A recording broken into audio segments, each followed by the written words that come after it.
සුබ දවසක් කියලා පිළිගන්නවා අපේ 2026 උසස් පෙළ ලියන්න ඉන්න නංගිලා මල්ලිලා සියලුම දෙනාම.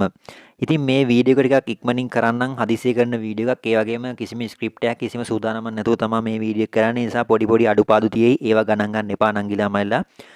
සරලවම කිව්වොත් මම කියන්න තියෙන දේ කෙටියෙන් කියන්නම්. දැන් ඔයාලා මේ වෙද්දි හැමෝම දන්නවා අද දැන් මේ ටිකකට කලින් අපිට ආරංචි වුණා ඕගොල්ලෝගේ උසස් පෙළ කල් දාන්න කියලා ආණ්ඩුවට විරුද්ධව දාපු නඩුව මේ වෙද්දි විභාගයට ගන්න නැතුව කෙලින්ම නිෂ්ප්‍රභා කරලා තියෙනවා. එතකොට ඒකෙන් දැන් මේ වෙද්දි කිසිම වැඩකට නැති දෙයක් වගේ වෙලා තියෙනවා ඇත්තටම කිව්වොත්. එතකොට දැන් ඒක එහෙම වෙද්දි තව කට්ටිය බලාපොරොත්තු තියාගෙන ඉන්නවා අර FR පෙත්සමක් ගොනු කරා නේද? ඒ නඩුව තාම නැහැනේ. ඒකෙන් අපිට සාධාරණයක් වෙයිද කියලා කට්ටිය බලාපොරොත්තුෙන් ඉන්නවා. ඇත්තටම කිව්වොත් නංගිලා මලිලා මේ වෙද්දි ඔයගොල්ලෝගේ ටියුෂන් ක්ලාස් පවා හරියටම ඉවර කරලා තියෙන්නේ. එතකොට මම දැක්කා සමාජ මාධ්‍ය දාලාවල ටියුෂන් ක්ලාසස් පවා මේ වෙද්දි නවත්තලානේ තියෙන්නේ. අතන මොකද ඔයගොල්ලෝගේ අවසාන වැඩ ටිකත් ඔක්කොම කරලා එතකොට ඒවත් නවත්තලා තියෙන්නේ.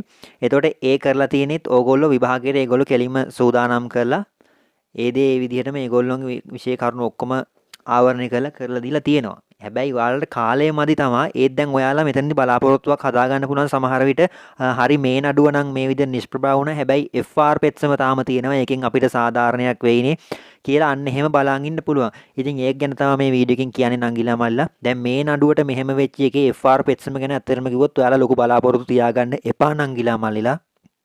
කොහොමත් ඒකට ලොකු බලාපොරොත්තුවක්වත් පොඩි බලාපොරොත්තුවක්වත් කොහොමත් ඒකට තියාගන්න එපා. දැන් පේනවනේ මේ විදිහට මේ ආණ්ඩුවෙන් මේ නඩුවත් නිෂ්ප්‍රභා කරලා තියෙද්දි ඒකත් ওই විදිහටම වෙන්න බැරි කමක් නැහැනේ ඇත්තටම කිව්වොත්. අපි හැම පැත්තගෙනම බලලා වැඩ කරන්න එපා නංගිලා මල්ලා. ඒ නිසා තව දවස් 14ක් ඉතුරුයි. දවස් 17ක් ඉතුරුයි. ඒ දවස් 17 උපරිමයෙන් මහන්සි වෙන්න. පුළුවන් තරම් කැප වෙලා වැඩ කරන්න නංගිලා මල්ලා. තව දුරටත් FR නඩුවේ මොකක් වෙයිද? අපිට එතනින් හරි සාධාරණයක් ඉටුවේද? කල්යයිද? ඒ වගේ කී හිතන්න එපා. මේ වෙලාවේදී එහෙම හිතන එකේ තේරුමක් නැහැ. පුළුවන් තරම් දැන් 17ක් ඉතුරුයි තව දවස්. ඒ 17න් උපරිම ප්‍රයෝජනයක් ගන්න. අවමේ ඕගොල්ලොන්ට A3ක් දාන්න බැරි වෙන්න පුළුවන්. B3ක් දාගන්න බැරි වෙන්න පුළුවන්. ඒත් S3කින් හරි ෆේල් වෙන ඉන්න කෙනෙක් නම් අනිවාර්යෙන් ගොඩ යන්න බලන්න. මේ දවස් 17 ඇති මහන්සි වෙලා වැඩ කරන්න. හැම පාඩමම ටාගට් කරන්න එපා නංගිලා මලිලා. අනිවාර්ය ප්‍රශ්න අහන පාඩම් ටාගට් කරලා ඒවට අවධානය දීලා මේ දවස් ටික උපරිමයෙන් කැප වෙලා කොහොම හරි වැඩ ටික මේ දවස් 17 ගොඩ දාගන්න. තවත් නඩුවක් තියෙනවා. FR එකක් තියෙනවා. ඒකෙන් මොනවා වෙයිද? ඒකෙන් සාධාරණයක් වෙයිද දන්නේ කීක ඇත්තට මේ වෙලාවේ හිතන්න යන්න එපා. තේරුමක් නැහැ. මොකද මේකට මෙහෙම වුණා නම් ඒකට වෙන්න ඇත්තටම බැරිකම නැහැ නංගිලා මල. මේ වෙලාවේදී අමාරුයි තමා පීඩනයක් තියෙනවා ඒක තේරෙනවා.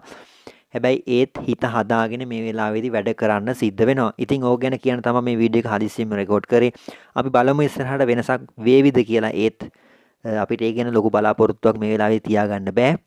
කොහොම හරි අමාරුවෙන් හරි කට්ට කාගෙන S3කින් හරි මේක ඉවර කරලා දාන්න මහන්සි වෙන්න. හැමෝටම ජය වේවා. හැමෝටම හොඳ දෙයක් වෙන්න කියලා මං හදවතින්ම ප්‍රාර්ථනා කරනවා.